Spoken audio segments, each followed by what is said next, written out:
Good afternoon and welcome to Midday News on Rajya Sabha TV. I'm Tina Jha. Let's take a look at what's making headlines at this hour. Prime Minister Modi shares 9-point agenda to deal with fugitive economic offenders at the G20 Summit in Argentina. Focus on maritime and connectivity issues at first India, US, Japan trilateral. Engagements to enhance stability discussed at second RIC Summit.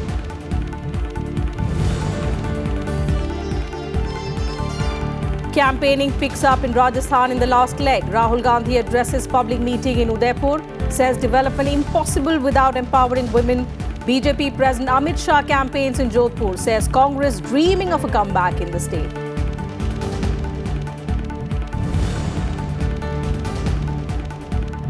CBI charge sheets former Haryana Chief Minister B.S. Hooda and senior Congress leader Motilal Vora. Case relates to re-allotment of a plot in Haryana to Associated Journals Limited, the publisher of National Herald newspaper in 2005.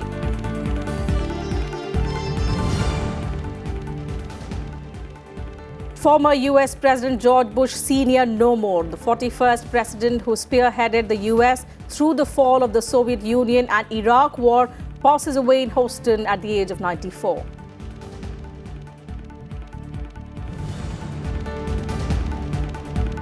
And Pakistan played Germany and Malaysia take on Netherlands in the Pool D matches at the Men's World Cup hockey tournament today. Hosts India, who got off to a winning start in the tournament, to take on Belgium on Sunday.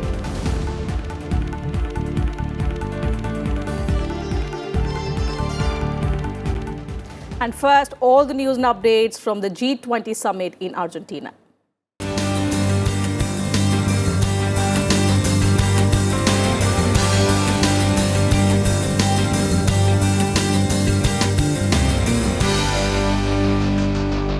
Prime Minister Narendra Modi shared his views on the need to focus on empowerment of women and ways to boost economic growth in his address at the opening session of the G20 Summit in Argentina on Friday. The Prime Minister highlighted India's efforts such as the Jan Dhan Yojana, Mudra Yojana and Startup India undertaken by his government to modernize the economy and also promote inclusive growth. The Prime Minister also addressed the second session of the G20 Summit on international trade, international financial and tax systems.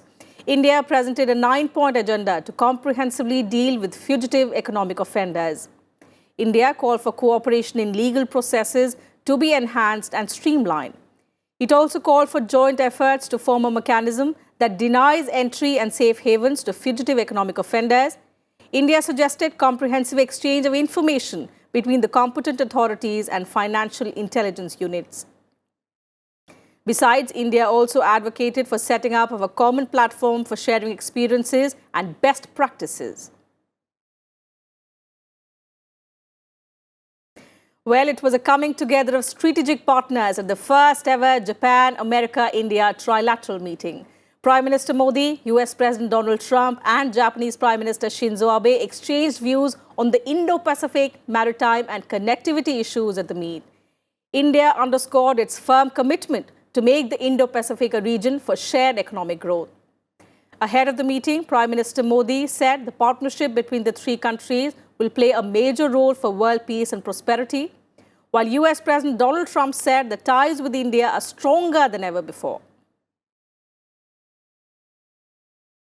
ये एक बहुत बड़ा अच्छा अवसर है कि लोकतांत्रिक मूल्यों को समर्पित अमेरिका, जापान और भारत तीनों मिलकर के विश्व में शांति, समृद्धि और स्थिरता के संबंध में हम मिलकर के क्या भूमिका अदा कर सकते हैं।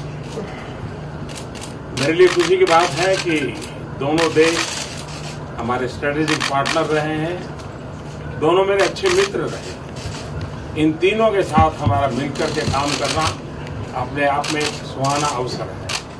और ये भी खुशी की बात है, अगर मैं इसको एक अलग एक्रोनॉमी में बोलूं तो जापान, अमेरिका, इंडिया, JAI, इसका भारत के अंदर मतलब होता है जय। जय का मतलब होता है सक्सेस। तो एक प्रकार से ये JAI ये सक्सेस का मैसेज देकर के आज हम एक शुभ शुरुआत कर रहे हैं और ये हमारी व्यवस्था, मैं मानता हूं कि विश्व शांति के लिए, विश्व समृद्धि के लिए एक बहुत बड़ी भूमिका अदा करेगी। The relationships between our three countries extremely good, extremely strong. I think with India maybe stronger than ever, and with Japan I think stronger than ever. We're doing very well together. We're doing a lot of trade together. We're doing a lot of defense together. A lot of military purchases. Japan, the US, and India share fundamental values and strategic interests, and I certainly hope to further reinforce our trilateral partnership and to continuing our close cooperation toward realizing a free and open Indo-Pacific. By having three of us working together, will bring more prosperity and more stability in the region as well as globally. The three leaders said such meetings should continue in the future on the sidelines of subsequent G20 meetings. They were pleased with the outcome. Prime Minister had a very good meeting earlier today with Prime Minister Abe and with President Donald Trump. It was a very warm meeting. It was a very friendly meeting. President Trump and Prime Minister Abe complimented our Prime Minister for the reforms and development work that he has done. And the three leaders exchanged views on the Indo-Pacific. They all agreed that a free, open, inclusive and rules-based order is essential for the region's peace and prosperity. The Prime Minister offered some ideas on how we should take forward the concept of the Indo-Pacific and how the three countries can work together to promote this concept. Prime Minister in particular felt that it is necessary for the three countries to reach out to all the stakeholders to explain the benefits of the Indo-Pacific strategy and their advantages to these countries. The leaders also agreed on the central role of ASEAN, and they also agreed to work on maritime and connectivity issues and to synergize efforts in this regard. The second Russia-India-China Trilateral Summit, or RIC, was held after a gap of 12 years in Argentina. Prime Minister Narendra Modi held the meeting with Chinese President Xi Jinping and Russian President Vladimir Putin to deepen engagements with India's valued development partners. A wide range of subjects to further cement friendship between the countries and also enhance world peace and stability were discussed at the meeting. The MEA said the meeting was characterized by warmth and positivity. हम sustainable development के लक्ष्यों से काफी दूर है। बहुत सी कमजोर अर्थव्यवस्थाएं प्राकृतिक आपदाओं से अभी भी असुरक्षित है। ऐसे अंतर्राष्ट्रीय माहौल में भारत, रूस और चीन जैसी प्रमुख ताकतों, जहां विश्व के 1/3 से ज्यादा लोग बसते हैं, उन पर मल्टीलेटरलिज्म को बनाए रखने, बहुपक्षीय विश्व व्यवस्था के लिए काम करने और अंतर्राष्ट्रीय कानूनों के सम्मान और कार्यान्वयन पर जोर देने की जिम्मेदारी अधिक बढ़ जाती है। आरआईसी में हमें 4 पहलुओं पर काम करना चाहिए, जो है क्षेत्रीय और ग्लोबल स्टेबिलिटी, इकोनॉमिक प्रॉस्पेरिटी, पारस्परिक हित के विषयों में एक्सपीरियंस शेयरिंग और नए और उभरते चैलेंजेस के उपायों पर सहयोग। और मैं राष्ट्रपति पुतिन की इस बात से सहमत हूं कि हमने इंटरनेशनल फोरम की किसी भी मीटिंग में जब मिलते हैं तो हमारे इस फोरम का हमने मिलने का एक रेगुलर बना देना चाहिए, ताकि मैं समझता हूं कि अब समय की मांग है कि हम तीनों ने मिल करके दुनिया के अंदर अपनी भूमिका भी अदा करनी चाहिए और हमारे तीनों के संबंधों के द्वारा विकास की परिपाटी को भी आगे बढ़ाना चाहिए। Prime Minister Narendra Modi also held talks with Chinese President Xi Jinping in Buenos Aires on the sidelines of the G20 Summit. During the meeting, the two leaders discussed how to strengthen the bilateral ties between the two neighbors. Prime Minister Modi told President Xi that he was looking forward to host him for an informal summit next year, adding that such initiatives are helpful in maintaining the momentum. He also thanked the Chinese president for taking out time for the meeting. Prime Minister Modi and President Xi Jinping have met twice since their informal summit in the Chinese city of Wuhan in April this year, at the Shanghai Cooperation Organization Summit held in June in China's Qingdao and the BRICS Summit in South Africa's Johannesburg in July. संबंधों के लिए बहुत ही अच्छा और महत्वपूर्ण रहा है। मुझे विश्वास है कि अगला वर्ष इससे भी ज्यादा अच्छा रहेगा। वुहान में हमारा इनफॉर्मल समिट हमारे संबंधों में एक मील का पत्थर था। इससे हमारे एंगेजमेंट को नया मोमेंटम मिला और हमारे सहयोग के लिए कई नए आयाम भी खुले। And on the sidelines of the G20 Summit, Prime Minister Modi and other BRICS leaders held an informal meeting in Buenos Aires again on Friday. Addressing the gathering, Prime Minister Modi said terrorism and radicalization were the biggest challenges before the world today.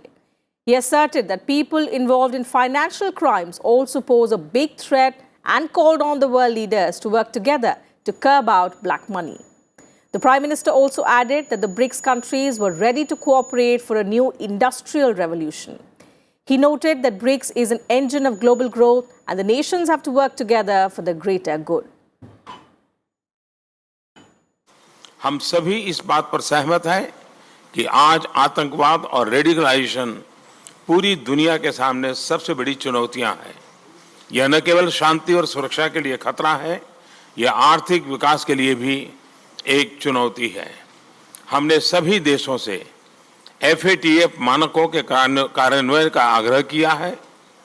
आतंकवादियों के network, उनकी financing और उनकी आवाजाही को रोकने के लिए संयुक्त राष्ट्र के काउंटर टेररिज्म फ्रेमवर्क को मजबूत करने हेतु ब्रिक्स और G20 देशों को साथ मिलकर काम करना होगा।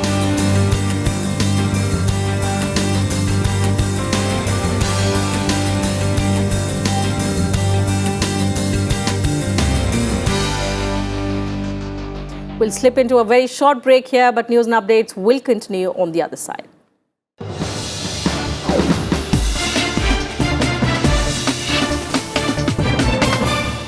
And let's now take a look at all election-related stories in our special segment, Battleground 2018.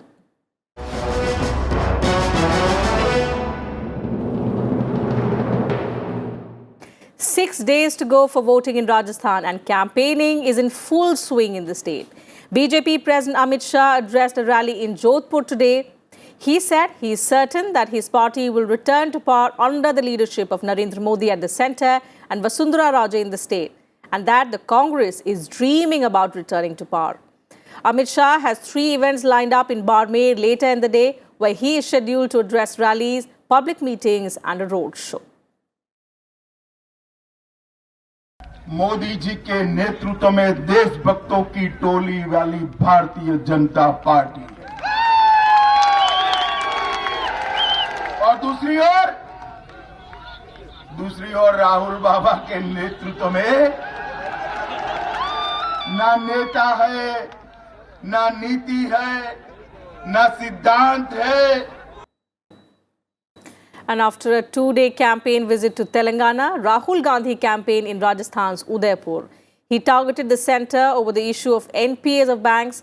He also said women empowerment is the prime requisite for India's development. He will also address poll meetings in Bhilwara, Chittorgarh and Hanumangarh. Congress leaders Ashok Gehlot and Sachin Pilot will also be present at these events. Women in India, we are wasting our time. We're literally wasting our time. And it is not because women are 50%. A lot of times people say that women are 50%, that is why you have to empower women. No. It is women have certain unique attributes that men do not have. Men have certain unique attributes that women do not have. But women have, I'm sorry I'm saying this, but women are much more sensitive than men. Women have जो caring की भावना होती है वो महिलाओं में पुरुषों से ज़्यादा होती है, तो they bring certain things to the table which a man does not bring. They bring certain strengths to the table which a man does not bring. So I am absolutely convinced that women must be in positions of leadership. Women must be seen in parliament. Women must be seen in heading companies. Women must be seen heading universities, colleges, hospitals.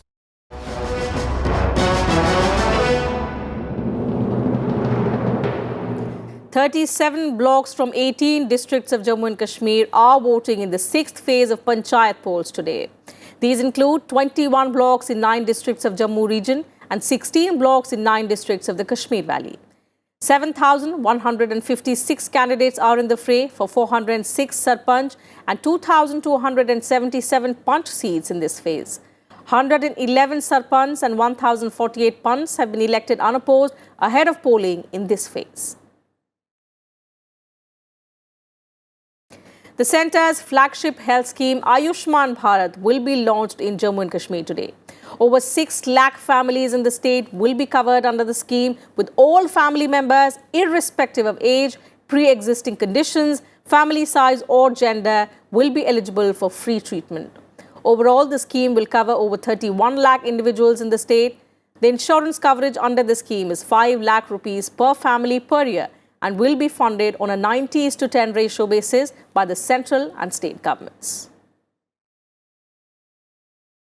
The CBI has filed a charge sheet against former Haryana Chief Minister Bhupender Singh Hooda and Congress leader Motilal Vora today. The case pertains to alleged irregularities in the reallotment of an institutional plot in Panchkula, Haryana, to the Associated Journals Limited, publisher of the National Herald newspaper. The CBI has alleged that the reallotment of the plot has caused a loss of 67 lakh rupees to the exchequer. The agency has charged the then Haryana Chief Minister Hooda, who was also the chairman of the Haryana Urban Development Authority, the then chairman of the AGL, Motilal Vora, and the company under the Indian Penal Code sections related to criminal conspiracy and the provisions of the Prevention of Corruption Act. In the charge sheet, the CBI has alleged that the AGL was allotted a plot of land in Panchkula back in 1982, on which no construction took place till 1992. The charge sheet alleged that the same plot was reallotted to the AGL at its original rates in 2005 by allegedly violating the laid down norms by the then Hooda chairman, Hooda. Time for another quick break. We'll be right back.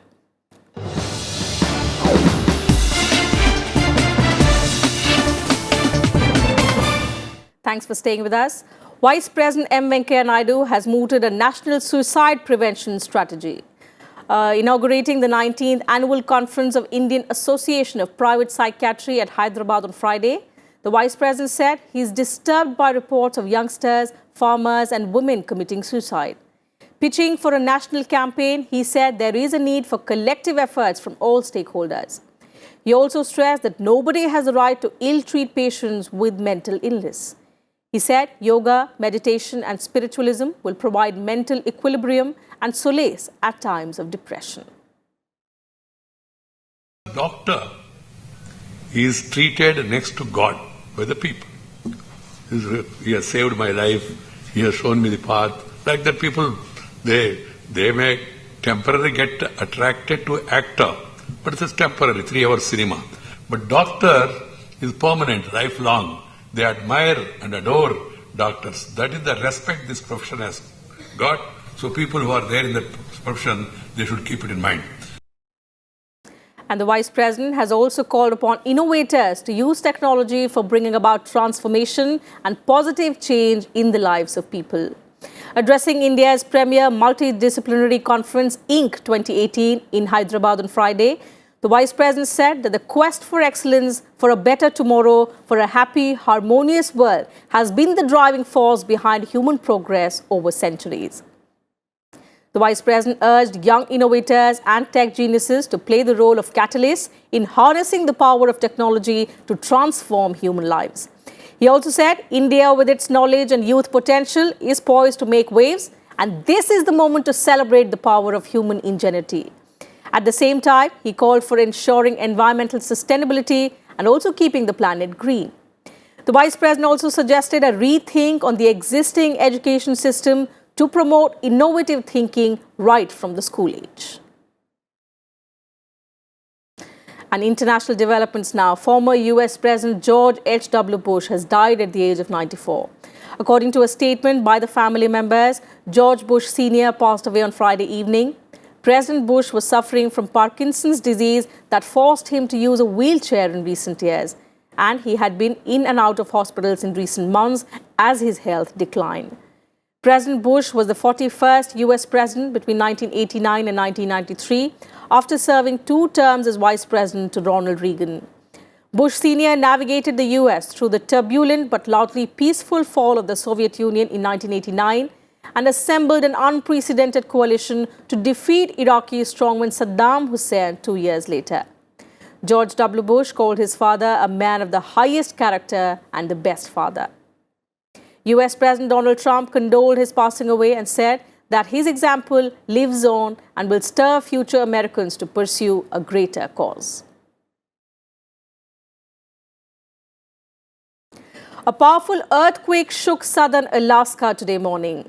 Roads were damaged, traffic disrupted in Anchorage. However, there have been no report of injuries so far. The 7-magnitude quake struck north of Anchorage, a city of 3 lakh residents, accounting for about 40% of Alaska's population. The quake, followed by numerous aftershocks, produced strong shaking within a 30-mile radius of its epicenter. A tsunami warning was issued for Cook Inlet, linking Anchorage with the Gulf of Alaska, but was later cancelled. And time for some sports news now. In the Men's Hockey World Cup, Australia beat Ireland in the first Pool B encounter, while the second Pool B match between England and China ended in a draw at the Kalinga Stadium in Bhubaneswar. In the first Pool B match, defending champions Australia beat Ireland 2-1. At halftime, both the teams were levelled at 1-1, but a goal by Tim Brand in the 34th minute helped the Australians seal victory. In the second Pool B match, China held world number 7 England for a 2-2 draw. In today's Pool D matches, Netherlands will face Malaysia, while Germany will face Pakistan in the second Pool D match. After making a perfect start to its campaign, host India will face Belgium tomorrow in their next Pool C encounter. The Wrestling Federation of India rolled out contract system for the wrestlers. The announcement was made by WFI President Brij Bhushan Sharan Singh. The contracts will be reviewed after 1 year, and the wrestlers have been placed in 4 grades. Grade A offers financial assistance of 30 lakh rupees and includes wrestlers like Bajrang Punia, Vinesh Fogart and Pooja Dhanda, while Grade B contracts offers a financial assistance of 20 lakh rupees. The C category offers support of 10 lakh rupees and the D category gives assistance of 5 lakh rupees. With the new contract system, the Wrestling Federation of India has become the only Indian Olympic Association to offer contracts to its athletes and only the second after the BCCI. And that's it from us in this bulletin. Thanks for your time.